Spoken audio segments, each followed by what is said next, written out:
Years అయింది కదా, భరతన్ నేను కూడా అవుట్డోర్ ఎల్బీ స్టేడియంలో ఇచ్చారు కదా. అంటే ఎన్టీఆర్ మూవీ 6 సంవత్సరాలు వచ్చిన మీకే మీకు అవుట్డోర్ పర్మిషన్ రాదా? ఇక్కడ కలికి కూడా ఇచ్చారు కదా. ఇక్కడ గవర్నమెంట్ అట్టర్ ఫ్లాప్ అయింది. 4000 కెపాసిటీ 25,000 వస్తే నీకు శ్రేయస్ మీద చేత కాదా? మరి అప్పుడు ఈవెంట్ ఎందుకు తీసుకున్నాం? ఇదేమైనా ఎంగేజ్మెంట్ ఫంక్షనా? ఎన్టీఆర్ 6 సంవత్సరాలు మా దేవుని చూసగా మీరు లేక మేము ఈవెంట్కి వస్తాయి. ఎక్కడ మేము అనంతపురం కర్నూలు నుంచి వచ్చినాం. పొద్దున 5 గంటలకు లేసి వచ్చినాం. 8 తుఫాన్లు చేసుకొని చేతిలో తేల్చింది. నువ్వు ఎందుకు ఇస్తున్నావు? ఇక్కడ పోలీస్ డిపార్ట్మెంట్ ఫ్లాప్ అయింది, భువనసర్ ఫ్లాప్ అయింది. మాకు మీడియా సహకారం వచ్చింది ఈ రోజు అంతే. ఈ ఎన్టీఆర్ కి ఖచ్చితంగా ఈ వీడియో చేయాలి. నీకు చేత కానప్పుడు ఎందుకు తీసుకున్నావా? స్టేట్ మీడియా చేతిలో తేల్చిందే. Down Shreyas media, down Shreyas media. ఇది ఖచ్చితంగా అన్నకి చేరాలా? నువ్వు ఇదే పెళ్లి ఫంక్షన్ కాదు. ఎన్టీఆర్ అన్న ఫంక్షన్ అయితే నువ్వు అవుట్డోర్ ఇవ్వాలా. ఇక్కడ గవర్నమెంట్ కూడా అవుట్డోర్ ఇవ్వాలా. భరతాన్ని నేను ఇచ్చింది, కలికి ఇచ్చింది. మరి ఎందుకు దేవరక్ష సినిమాకి ఇవ్వాలా? ఇది ఖచ్చితంగా మేము సీరియస్ చూస్తున్నాం. నువ్వు ఇచ్చేలేదు అసలు. సెలబ్రిటీ ఎవరు లేదు.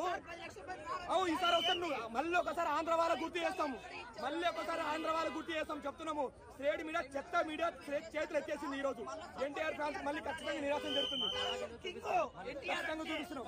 హిట్ టీవీ యాప్ ని డౌన్లోడ్ చేసుకోండి. ఇందులో short news, live news, entertainment movies అన్ని అవైలబుల్ గా ఉన్నాయి. Please download hit TV app. Hit TV app ని ఫ్రీగా డౌన్లోడ్ చేసుకోండి.